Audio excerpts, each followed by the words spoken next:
Dua sahabat lama, Adi dan Rino, adalah prajurit TNI yang sedang dalam perjalanan pulang dinas ketika mereka menyaksikan pemalakan brutal yang dilakukan oleh ormas bernama GRIP terhadap penumpang bus. Tindakan mereka untuk menghentikan pemalakan tersebut memicu konflik yang lebih besar dari yang mereka bayangkan. Saat mereka menyelidiki lebih dalam, mereka menemukan bahwa GRIP hanyalah pion dalam permainan kekuasaan yang dikendalikan oleh tokoh-tokoh besar yang ingin mengacaukan sistem demi ambisi pribadi. Kepercayaan mereka diuji ketika seorang tokoh yang mereka anggap sekutu ternyata menjadi pengkhianat yang bekerja dari dalam.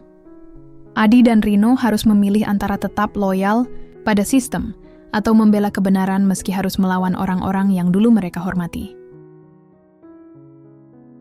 Bus malam jurusan Bandung-Solo itu melaju pelan melewati jalanan yang basah karena hujan sore tadi. Bau tanah basah masuk lewat celah jendela, bercampur dengan bau minyak kayu putih dari penumpang di kursi belakang. Di baris tengah, duduk dua. Orang pria berjaket hijau tua, sepatu bot lusuh, dan tas ransel besar di bawah kaki mereka. Adi duduk bersandar ke jendela, headset di telinga, matanya menatap keluar, tapi pikirannya melayang. Di sebelahnya, Rino tengah mengupas permen jahe, sesekali menggoyangkan kaki gelisah. "Lo kenapa sih gelisah amat?" tanya Adi, melepas satu sisi headset. "Feeling gue nggak enak, Di. Tadi sopirnya bisik-bisik ke kernet waktu kita naik. Kayak lagi kode-kodean." Adi menghela napas. Mungkin dia ngebahas rokok ketengan kali. "Nggak lucu anjing," gumam Rino. "Gue pernah lewat jalur ini dulu pas magang di batalion. Banyak preman jalanan. Kalau bus berhenti di titik tertentu, lu harus siap." Adi hanya tersenyum tipis. Dia kenal Rino lebih dari 10 tahun, sejak pertama kali masuk asrama TNI. Orangnya peka dan keras kepala. Benar saja, bus tiba-tiba melambat. Di luar, 3 motor RX King menghadang. Lampu sorot mereka menyilaukan. Sopir bus seperti sudah hafal. Tanpa perlawanan, dia menepikan kendaraan dan mematikan mesin. 3 pria bertubuh besar naik ke bus. Yang pertama pakai jaket kulit dengan emblem ormas besar bertuliskan GRIP di punggungnya. 2 lainnya menyisir lorong dengan pandangan liar. "Selamat malam penumpang yang terhormat," ucap salah satu preman dengan senyum licik. "Mohon kerjasamanya, keluarkan dompet. Kami dari Ormas Cinta Damai yang mengamankan jalur. Nggak usah banyak tanya, ya." Beberapa penumpang langsung panik. Seorang ibu muda memeluk anaknya. Seorang bapak tua berusaha menyembunyikan dompet di balik jaket, tapi langsung ditarik kasar. Adi dan Rino saling pandang. Tak butuh aba-aba, Rino berdiri duluan. Dengan santai, ia berkata, "Maaf bro, gua nggak suka ditodong pas lagi santai." Preman yang baru saja menarik dompet si bapak tua berbalik. "Hah? Lo siapa? Coba." Adi ikut berdiri. "Yang jelas, bukan penakut kayak lo." Brak. Rino menghantam dada preman pertama dengan lutut. Preman itu mundur terhuyung, langsung disambut tendangan Adi ke kepala. Penumpang berteriak. Sopir bus gemetar, mencoba menyelinap turun, tapi urung.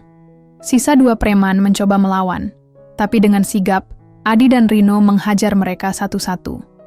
Gerakan mereka terlatih. Tendangan presisi, pukulan bersih, tanpa banyak gaya.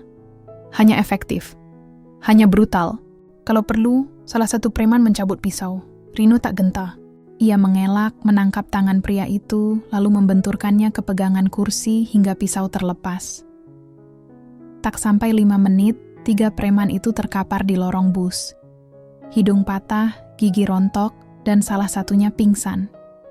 Seseorang dari penumpang berani mengambil video diam-diam.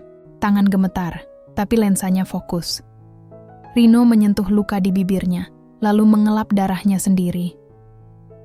"Bener kan feeling gue, tempat ini busuk?" Adi menatap penumpang yang masih syok. "Semua aman, tapi saya saranin, jangan upload video. Nanti kalian yang repot." "Udah telat bro," ujar pemuda yang pegang ponsel. "Tadi udah naik status, udah ribuan yang nonton." Adi hanya bisa menghela napas. Ini akan panjang. Bus melanjutkan perjalanan. 3 preman diturunkan di kantor polisi terdekat, dengan kondisi yang, menurut polisi jaga, sudah cukup untuk pelajaran. Adi dan Rino tak bicara banyak sepanjang sisa malam. Pikiran mereka sibuk mencerna apa yang akan terjadi berikutnya. Dunia militer mengajarkan untuk tak asal bertindak, apalagi di luar wewenang resmi. Tapi saat melihat ketidakadilan begitu nyata di depan mata, mereka tak bisa diam. Dan kini, mereka sadar, keberanian mereka baru saja mengetuk pintu masalah yang jauh lebih besar. Pagi itu hujan turun pelan, seperti enggan membasahi sepenuhnya. Di markas Yonif 403, aroma kopi dan karbol campur jadi satu. Rino duduk di kantin, masih mengenakan kaos hijau tentara yang mulai pudar warnanya, dengan handuk kecil di leher. Adi datang membawa 2 cangkir kopi hitam, meletakkan satu di hadapan Rino. "Udah dibaca?" tanya Adi. "Duduk." "Udah. Malah udah masuk grup keluarga juga," sahut Rino sambil menyeruput. "Tante gue di Cianjur nanya, kamu berantem sama preman, Nak?" Adi tertawa pendek, lalu membuka ponsel. Video mereka saat menghajar anggota GRIB semalam viral di berbagai platform. Judulnya macam-macam, dari yang memuji sampai yang bikin merinding. 2 TNI bungkam ormas brutal di bus umum, aksi koboi prajurit negara, dan pahlawan atau pembangkang. Tak lama, seorang bintara memanggil mereka masuk ke ruang Dan Ramil. Komandan mereka, Kapten Hadi, duduk dengan wajah kaku di balik meja. Di depannya, sebuah map merah sudah terbuka. "Duduk," ucapnya singkat. Adi dan Rino langsung duduk tegap. "Hebat kalian ya," ujar Kapten Hadi. "Ngasih atraksi di depan umum, ngundang kamera, ngacak-ngacak ormas lokal, lalu viral. Kayak mau daftar YouTuber." Rino menggertakkan gigi, tapi Adi menepuk kakinya, pelan, menahan. "Dengan segala hormat, Komandan," kata Adi tenang. "Kami hanya bertindak saat melihat rakyat dipalak terang-terangan. Kami tidak sengaja terekam." "Betul," sambung Rino. "Dan kami bukan cari nama. Kami cuma..." "Cukup," potong Kapten Hadi. "Kalian pikir saya nggak paham. Saya tahu kalian benar. Tapi dalam sistem ini, benar itu bukan cuma soal moral. Ini soal politik. Ormas itu punya backing, paham?" Suasana hening sejenak. Rino memandang Adi. Mereka tak perlu bicara untuk saling mengerti. Kalimat Kapten Hadi adalah sinyal. "Jadi kami salah, Komandan?" tanya Adi. Kapten Hadi mendesah berat. Ia membuka map dan melemparnya ke meja. "Bukan salah, tapi merepotkan. Lain kali, pikirkan efek domino. Negara ini terlalu banyak lapisan." Saat mereka keluar dari ruang komandan, Rino mendesis pelan, "Jadi selama ini negara ini tunduk sama preman yang punya backing?" Adi tak menjawab. Ia menatap langit mendung. 2 hari kemudian sore itu, sebuah mobil hitam berhenti di depan markas. Seorang pria paruh baya turun, berjas rapi, wajahnya dingin, tapi senyumannya ramah. Dia memperkenalkan diri sebagai Pak Guntur, anggota tim khusus yang katanya bertugas menangani konflik horizontal. Adi dan Rino diminta menemuinya di ruang pertemuan kecil. "Saya tahu apa yang kalian lakukan," ucap Guntur sambil menuang teh ke gelasnya sendiri. "Dan saya salut. Di negara yang penuh orang kompromi, 2 anak muda berani bertindak." Rino angkat alis. "Terima kasih, Pak. Tapi kami dihukum diam-diam." "Karena atasan kalian takut," jawab Guntur cepat. "Tapi saya tidak." Adi menyipitkan mata. "Maksud Bapak?" "Saya butuh kalian," ujar Guntur. "Untuk sesuatu yang lebih besar dari sekadar menghadapi GRIB di pinggir jalan. Mereka bukan preman biasa. Mereka bagian dari struktur bayangan. Kalian buka pintu yang lebih gelap dari yang kalian kira." Rino tertawa sinis. "Dan Bapak tiba-tiba muncul, ngajak kerja sama gitu." Guntur mengangguk pelan. "Saya nggak maksa. Tapi kalau kalian ingin lebih dari sekadar jadi pion di kesatuan kecil ini, ikut saya. Ada hal-hal yang negara ini butuh tahu. Dan hanya orang-orang jujur yang bisa masuk ke dalamnya." Adi dan Rino saling pandang, ragu. Tapi ada bara kecil yang mulai menyala dalam dada mereka. Bara dari rasa ingin tahu, dan mungkin rasa ingin membalas. Malamnya, di kosan Rino. Lo percaya dia? Tanya Rino sambil membersihkan senjata.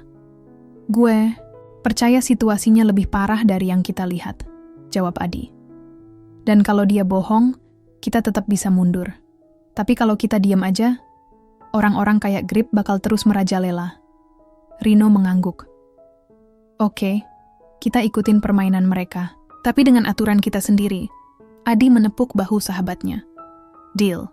Seminggu sejak pertemuan dengan Pak Guntur, Adi dan Rino merasa seperti hidup di dua dunia. Di markas, mereka tetap menjalankan tugas seperti biasa. Baris pagi, jaga gudang, kadang patroli ke desa. Tapi di luar jam dinas, mereka diam-diam bergerak, menyamar, mengumpulkan data, dan mulai menyusup ke dalam lingkaran gelap bernama Grip. Pak Guntur membekali mereka dengan satu hal penting, akses informasi internal. Grip bukan cuman ormas, ucap Guntur di pertemuan terakhir mereka di sebuah kafe kecil dekat terminal. Mereka punya tangan di politik lokal, bisnis ilegal, dan bahkan beberapa oknum aparat. Tapi yang saya ingin tahu, siapa dalangnya? Adi menatap berkas-berkas yang diberikan. Foto-foto, nama-nama, aliran dana. Satu nama menarik perhatian. Mereka, Bayu Rahardian. Siapa dia? Tanya Rino. Pengusaha tambang, tapi juga donatur utama Grip, jelas Guntur. Dan dia punya koneksi langsung ke Dewan Legislatif Daerah. Penyamaran dimulai 2 hari kemudian, Adi dan Rino menyamar sebagai sopir logistik dan buruh bongkar muat. Dengan bantuan Guntur, mereka mendapat identitas baru, lengkap dengan KTP palsu dan riwayat kerja fiktif. Mereka menyusup ke salah satu proyek gudang milik PT Raksa Bumi, perusahaan milik Bayu. Gudang itu berada di pinggir kota, dikelilingi pagar, tinggi dan dijaga satpam-satpam bertampang seram. Gue rasa satpam di sini bukan lulusan pelatihan biasa, bisik Rino saat melihat salah satu penjaga membersihkan senjata laras panjang di ruang istirahat. Adi mengangguk. Gue curiga ini bukan sekadar gudang logistik. Di hari keempat bekerja, mereka melihat sesuatu yang ganjil. Sebuah truk besar masuk malam-malam tanpa plat nomor. Mereka mengintip diam-diam dan melihat beberapa pria bertubuh besar memindahkan peti kayu ke ruang bawah tanah gudang. Salah satu peti sempat terbuka. Isinya bukan makanan, tapi senjata api. Lengkap dengan amunisi. Gila, bisik Rino. Ini lebih besar dari dugaan. Mereka langsung merekam diam-diam dengan kamera mini yang disematkan di kancing baju. Malam itu juga, video dikirim ke Pak Guntur. Tapi balasan Guntur hanya satu kalimat. Jangan bergerak dulu, tunggu sinyal. Pertemuan dengan si tangan kanan seminggu. Bekerja di gudang, Adi dan Rino akhirnya diperkenalkan kepada seseorang yang disebut koordinator lapangan, proyek, namanya Ragil, bekas anggota militer. Tubuh kekar, rambut cepak, dan tatapan tajam seperti pelatih tempur. Tapi wajahnya tak asing bagi Rino. Gue pernah lihat dia di pelatihan Kopassus tahun lalu, bisik Rino ke Adi. Ragil memberi mereka tugas baru, bekerja langsung di rumah Bayu Rahardian. Bukan sebagai satpam, tapi sebagai supir dan asisten pribadi. Bayu suka anak muda gesit. Kalian saya rekomendasikan, kata Ragil sambil menatap tajam. Tapi ingat, nggak ada yang namanya iseng atau nanya-nanya. Kalau kalian bikin masalah, nggak akan sempat minta maaf. Rumah Bayu rumah itu lebih mirip benteng. Dinding tinggi, CCTV di setiap sudut, dan anjing penjaga besar yang tak pernah diam. Adi ditugaskan sebagai sopir. Rino jadi pembantu teknis, kadang membersihkan, kadang membantu Bayu dalam hal-hal pribadi. Bayu Rahardian ternyata orang yang tenang. Terlalu tenang malah. Cara bicaranya datar, tapi penuh tekanan. Ia sering bicara soal tatanan baru, rakyat harus dipaksa tunduk. Dan kalau negara ini ingin maju, harus ada tangan besi. Rino mencatat semua. Setiap ucapan Bayu terasa seperti mimpi buruk bagi demokrasi. Kejadian di malam hari suatu malam, saat sedang membuang sampah di belakang rumah, Rino melihat Ragil bicara di telepon. Grip udah mulai dapat tekanan dari polisi lokal, katanya. Tapi nggak apa, minggu depan kita kirim pesan. Ledakan itu, biar pada ngerti siapa yang atur kota ini. Rino menahan napas. Gila, mereka mau bikin kerusuhan beneran. bisiknya saat kembali ke kamar kecil tempat mereka tinggal. Adi, yang mendengarnya langsung duduk tegak. Kalau gitu kita harus kirim info ini ke Guntur sekarang juga. Tapi saat mereka coba menghubungi Guntur, nomor tak bisa dihubungi. Semua akun aman yang biasa mereka gunakan untuk komunikasi, hilang. Rino, mematung. Lo yakin Guntur bukan jebakan? Adi menggeleng pelan. Tapi keraguan mulai tumbuh. Malam itu sunyi. Tapi kepala Adi dan Rino penuh suara gaduh. Mereka duduk di kamar sempit tempat tinggal para pekerja di belakang rumah Bayu, menatap layar ponsel kosong. Jaringan aman hilang. Nomor Pak Guntur tidak aktif. Dan lebih buruknya, 2 CCTV tambahan tiba-tiba dipasang di lorong belakang rumah. Seolah-olah ada yang tahu mereka sedang menyelidik. Gue nggak yakin ini kebetulan, Di, ucap Rino pelan. Matanya menatap langit-langit. Adi berdiri. Resah. Kalau Guntur ketangkap atau dikhianati, kita tinggal tunggu waktu buat dihabisin, jawabnya. Rino menatap temannya. Lo inget pas pertama kali kita ikut latihan bareng? Lo yang bilang, kalau kita nggak bisa percaya siapa-siapa, kita percaya sama satu hal, misi. Sekarang gimana? Adi tersenyum pahit. Misinya berubah, Rin. Sekarang bukan soal ngumpulin bukti, sekarang soal bertahan hidup. Jejak rahasia Eso. Harinya, saat Bayu sedang pergi keluar kota untuk pertemuan bisnis, Ragil memberi mereka tugas membersihkan ruang bawah tanah. Ruangan itu biasanya terkunci rapat, tapi hari itu entah kenapa dibiarkan terbuka. Saat mereka menyapu debu dan merapikan kardus-kardus kosong, Adi melihat ada sebuah brankas tua di balik rak besi. Dia menyentuhnya dan menemukan sesuatu yang aneh. Sidik jarinya tidak ditolak. Brankas terbuka. Di dalamnya bukan uang, tapi dokumen rahasia, termasuk peta jalur distribusi senjata ilegal, daftar nama pejabat yang menerima suap, dan satu foto. Foto Pak Guntur, bersama Bayu Rino terpaku. Apa-apaan ini? Bisa jadi Guntur bukan siapa yang kita kira, jawab Adi sambil mengambil foto itu. Atau dia main 2 kaki? Kalau gitu, kita nggak bisa kirim bukti ini ke siapa-siapa. Kita sendirian sekarang. Adi mengangguk. Dan kita harus cari sekutu baru. Perempuan misterius di tengah kekacauan itu, mereka tak menyangka akan bertemu seseorang yang mengubah arah permainan. Namanya Nadia. Perempuan berusia sekitar 30-an, berhijab, berpenampilan sederhana, tapi sorot matanya tajam. Dia muncul sebagai juru masak baru di rumah Bayu. Tapi bagi Rino yang punya naluri tajam soal orang, ada yang aneh dengan Nadia. Lu sadar, masakan dia selalu datang pas Bayu lagi lengah? Dan dia kayak tahu kapan harus ngilang. Bisik Rino. Adi setuju. Mereka mengawasi Nadia selama 2 hari. Lalu malam ketiga, Nadia menyelinap ke ruang bawah tanah. Rino membuntuti. Dia menemukan Nadia sedang menginstal semacam alat kecil ke server CCTV. Lu siapa? Tanya Rino pelan, menodongkan pisau lipat. Nadia tidak kaget. Dia hanya menatap Rino datar. Kalau kamu memang lawan Bayu, aku bisa bantu. Rino diam, lalu menurunkan pisaunya. Buktikan. Konspirasi semakin dalam. Nadia ternyata adalah agen intelijen sipil yang sudah lama menyusup ke jaringan GRIP. Dia mengaku atasannya bukan dari kepolisian, tapi dari lembaga rahasia yang hanya bergerak saat negara dalam ancaman besar. GRIP bukan cuma ormas pemalak, jelasnya. Mereka adalah bagian dari jaringan besar yang ingin mengubah sistem dari dalam. Mereka ingin menjatuhkan sistem demokrasi, menggantinya dengan model kekuasaan elit militer politik yang keras. Adi duduk terpaku. Rino menggertakkan gigi.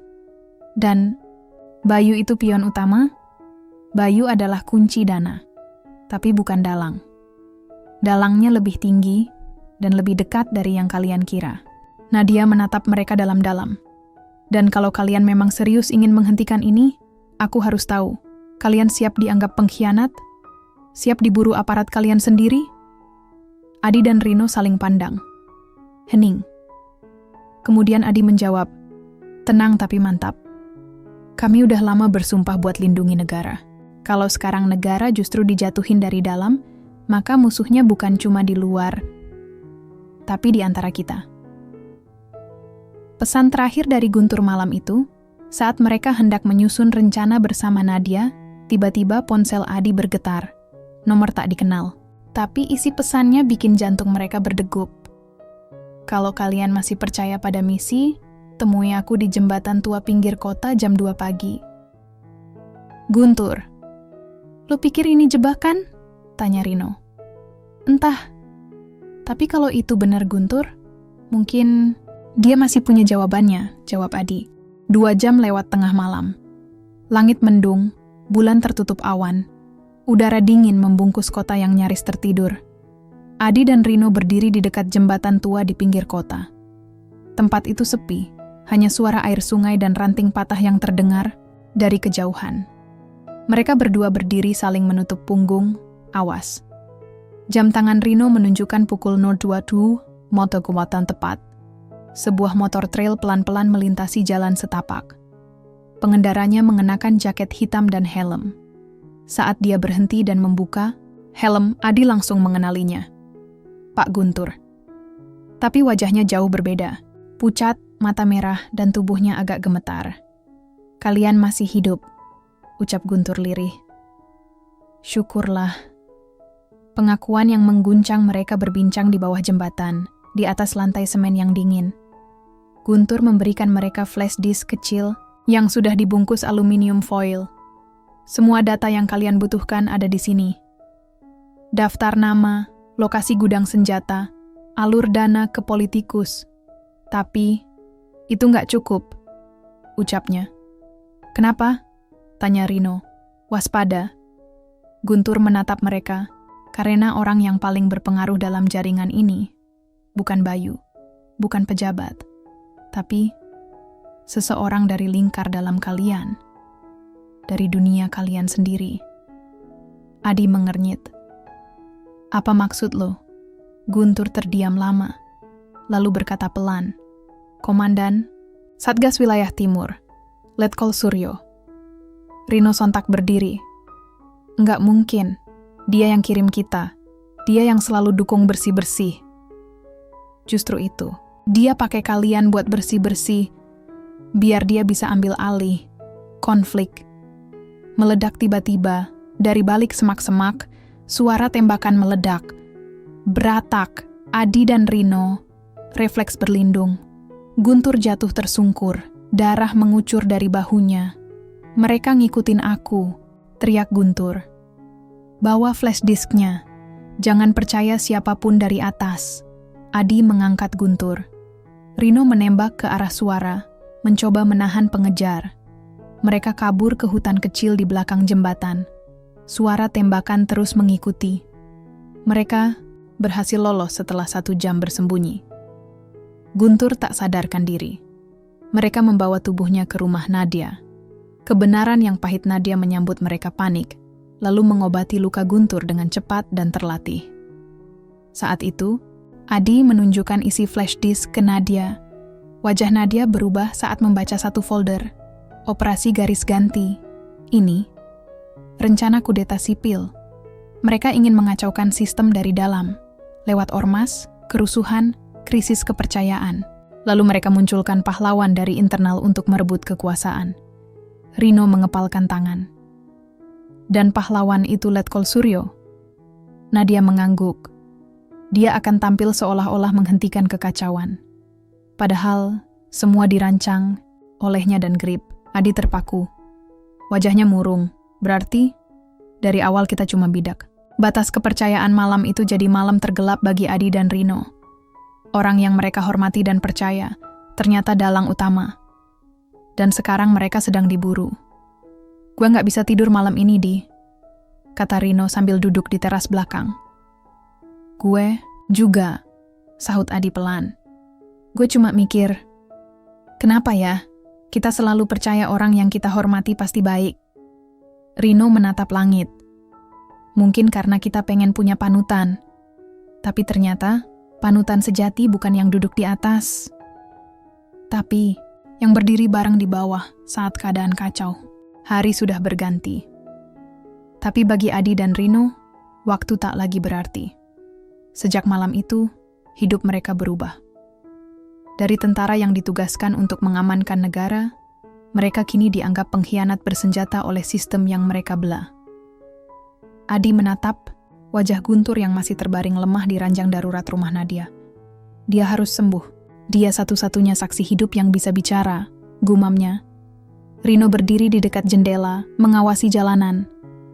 Sejak pagi, 2 mobil plat sipil mondar-mandir pelan di depan rumah. Nadia juga mulai gelisah. Kita harus pergi dari sini sebelum malam, ucapnya. Mereka mulai mengendus lokasi ini. Pilihan sulit Adi mengangguk. Tapi kemudian ia mengangkat flash disk. Data ini bisa menghentikan letkol Suryo. Tapi kalau jatuh ke tangan yang salah, ini bisa jadi senjata balas dendam. Negara bisa hancur karena perang internal. Jadi, lo mau ngapain? Tanya Rino.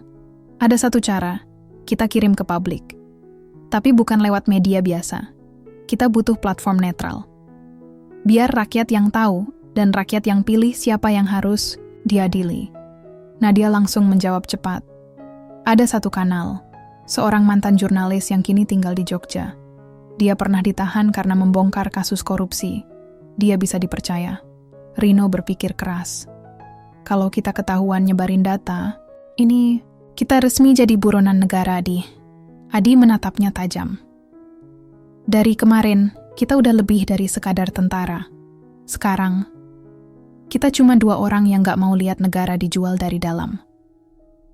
Pengkhianatan nyata mereka bertiga berangkat sore, hari. Guntur ditinggalkan di tempat aman bersama seorang relawan medis. Tujuan, Jogja. Perjalanan penuh risiko. Tapi yang mereka tidak tahu, ada 1 orang di antara mereka yang bukan seperti yang terlihat. Malam itu, saat mereka singgah di penginapan kecil di Klaten, Rino tak bisa tidur. Dia membuka ponsel Nadia yang dibiarkan di meja, dan sesuatu membuat darahnya beku. Pesan terenkripsi. Dikirim ke nomor dengan inisial LS. Isinya, target hampir menyerahkan data. Tunggu instruksi. Jangan bunuh mereka kecuali perintah keluar. Rino segera membangunkan Adi. Mereka memaksa Nadia bangun. Siapa kamu sebenarnya? Nadia kaget, lalu mencoba menjelaskan. Aku memang dulu kerja di lembaga sipil, tapi aku dijebak. Aku dipaksa kerja sama-sama letkol Suryo. Kalau enggak, keluargaku dihabisi. Adi terdiam. Rino marah bukan main. Jadi lu cuma pura-pura bantu kita? Aku enggak punya pilihan, seru Nadia. Tapi semua yang kukatakan tentang konspirasi itu benar. Aku juga muak diperalat. Keputusan terberat Adi duduk lemas. Dunia di sekelilingnya seolah ambruk. Selama ini, setiap langkah, setiap keputusan, semuanya dimainkan orang lain. Kita nggak bisa percaya siapapun. Bahkan lo, Nadia, katanya dengan suara bergetar. Nadia menunduk, menangis. Tapi sekarang kalian udah tahu semua. Aku nggak bisa lari lagi. Kalau kalian mau ikat aku silakan. Tapi tolong, teruskan data itu. Biar orang-orang tahu kebenarannya. Rino masih gemetar karena marah. Tapi Adi pelan-pelan berdiri, menatap temannya. Rin, kita punya 2 pilihan. Hancurin semua dan lari. Atau bawa ini ke titik akhir. Rino akhirnya mengangguk, meski masih berat. Kalau lo bohong 1 kali lagi, Nadia, lo yang gua habisin pertama. Nadia mengangguk pelan. Aku ngerti. 1 langkah menuju neraka mereka akhirnya sampai di Jogja keesokan paginya. Di sebuah rumah tua di lereng perbukitan, mereka bertemu pria tua berkacamata yang menyalakan laptop jadul dengan sistem keamanan berlapis. Nama saya Pak Yudho, ujarnya. Saya udah dengar soal kalian. Sekarang, mari kita mulai. Data mulai ditransfer, tapi baru 43% berjalan. Dor! Tembakan menembus kaca jendela. Adi langsung menunduk, menarik Rino dan Nadia ke lantai. Pak Yudo terkapar, pelipisnya berdarah. Komputer masih menyala. Data itu harus sampai, teriaknya sebelum napasnya habis. Rino menyalakan protokol darurat. Data dikunci dalam server offline. Tidak bisa lagi dikirim dengan cara biasa. Sekarang gimana, Di? Teriak Rino. Adi mengangkat flash disk cadangan yang disembunyikan di jaketnya. Kita bawa langsung ke Jakarta dan serahkan ke publik. Lewat rakyat, lewat jalanan kalau perlu.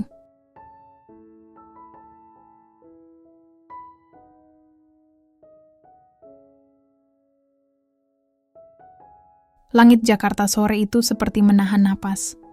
Awan kelabu menggantung berat di atas gedung-gedung tinggi. Adi, Rino, dan Nadia tiba dengan menyamar.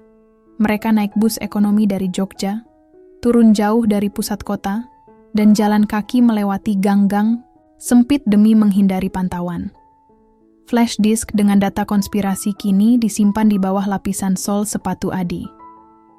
Di dalamnya, bukti keterlibatan Letkol Suryo, beberapa anggota DPR, dan tokoh-tokoh Ormas GRIP. Data itu cukup untuk menjatuhkan separuh kekuasaan gelap di negeri ini kalau berhasil dibuka ke publik. Diburu dari segala arah mereka bersembunyi di warung kosong milik teman lama Rino di daerah Cawang. Ada satu titik yang bisa kita tuju, kata Nadia sambil membuka peta kertas. Komunitas aktivis di Slipi akan menggelar aksi besar besok pagi. Jika data ini bisa ditayangkan di sana, minimal rekamannya, negara nggak bisa bungkam semuanya. Adi mengangguk. Kita akan ke sana. Tapi belum sempat langkah dimulai, suara motor trail dan mobil SUV menggeram dari luar gang. Langkah sepatu berat. Teriakan. Jangan ada yang gerak. Adi mendorong. Semua orang masuk ke lorong belakang. Rino menendang tong sampah hingga jatuh, menutup jalan masuk. Peluru mulai berterbangan. Incek ke kiri, ada di dalam rumah. Suara dari luar terdengar familiar. Adi menoleh ke Rino. Itu suara Denih, orang lama dari batalion kita. Rino menghela napas. Berarti ini udah resmi. Kita dianggap musuh negara. Ledakan dan pengejaran lorong belakang membawa mereka ke tempat parkir kosong. Di sana, sebuah motor tua sudah disiapkan oleh kontak Nadia. Kalian pergi. Gue tahan. Mereka di sini, ujar Rino sambil menyiapkan granat asap rakitan. Gila lo, gue nggak bakal tinggalin lo di sini, teriak Adi. Terserah lo, tapi data itu harus sampai. Rino menarik pin granat dan melemparnya ke arah belakang. Asap tebal menutup pandangan. Adi dan Nadia melompat ke motor dan melaju. Di belakang, suara, tembakan, jeritan, dan ledakan terdengar. Air mata Nadia mengalir. Kita ninggalin dia. Adi menggertakkan gigi. Dia tahu risikonya. Konfrontasi terbuka pagi buta, langit Jakarta berwarna merah pucat. Adi dan Nadia berhasil mencapai titik kumpul aktivis. Tapi sebelum sempat naik ke atas panggung dan menyerahkan data, Letkol Suryo muncul.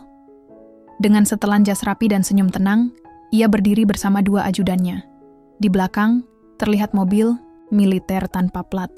Beberapa pria berpakaian sipil mulai mengepung lokasi. Kau kira bisa menang di... kata Suryo pelan. Negara ini dibangun dari kesepakatan kotor. Dan kau hanya semut kecil yang mencoba melawan banjir lumpur. Adi tak bicara. Ia maju, menggenggam flash disk yang disembunyikan di kotak rokok. Lo takut kebenaran, Suryo. Karena kalau rakyat tahu semua topeng lo rontok. Suryo tertawa. Aku tidak takut kebenaran. Aku hanya benci kebodohan. Dan kau terlalu lugu. Nadia berdiri di samping Adi, memegang kamera kecil. Aku siarkan semua ini sekarang. Klik, dot, seketika, wajah Suryo berubah. Ia melompat dan merampas kamera, membantingnya ke tanah. Matikan semua sinyal. Tapi terlambat. Salah satu anggota komunitas sudah merekam dari jauh. Dalam hitungan menit, cuplikan percakapan itu muncul. Di grup-grup Telegram, media sosial, dan bahkan sempat muncul di siaran streaming salah satu media alternatif. Kembalinya Rino saat Suryo hampir menembakkan pistolnya ke Adi. Dor! Sebuah peluru menghantam bahu ajudan Suryo dari kejauhan. Rino muncul dengan luka tembak di kaki, tapi senjatanya masih utuh. Kalau lo nembak Adi, gue pastiin lo ikut ke liang kubur. Terjadi kekacauan. Para aktivis mulai meneriakan yel-yel. Beberapa mengamankan Adi dan Nadia. Suryo berusaha kabur, tapi kerumunan mulai mengepung. Beberapa media sudah berdatangan. Dalam hitungan menit, citra pahlawan bangsa Letkol Suryo hancur. Sebuah negara bernapas. Lagi beberapa hari kemudian, Komisi Pemberantasan Korupsi membuka penyelidikan resmi terhadap sejumlah nama. Ratusan, ribu rakyat turun ke jalan, menuntut keadilan. Adi dan Rino tetap diburu oleh sebagian aparat loyal terhadap sistem lama. Tapi mereka juga menjadi simbol perlawanan diam-diam di kalangan internal militer muda. "Lo nyesel, Di?" tanya Rino di ujung pelabuhan, tempat mereka bersembunyi sementara. Adi menggeleng. "Kalau ini yang harus kita bayar buat bikin bangsa ini sedikit lebih waras, gue ikhlas." Nadia datang membawa 3 tiket kapal menuju pulau kecil di timur, Indonesia. "Untuk sementara kita ngilang dulu," katanya. Tapi perjuangan belum selesai. Sudah 3 minggu sejak video pengakuan Letkol Suryo tersebar luas. 3 minggu sejak ribuan rakyat turun ke jalan, menyuarakan kemarahan yang selama ini hanya bisa mereka simpan diam-diam. Namun dunia tidak berubah secepat harapan. Suryo memang ditangkap, tapi banyak yang hanya dipindahkan posisinya, bukan diadili. Adi, Rino, dan Nadia kini tinggal di sebuah rumah kayu sederhana di pesisir timur Nusa Tenggara.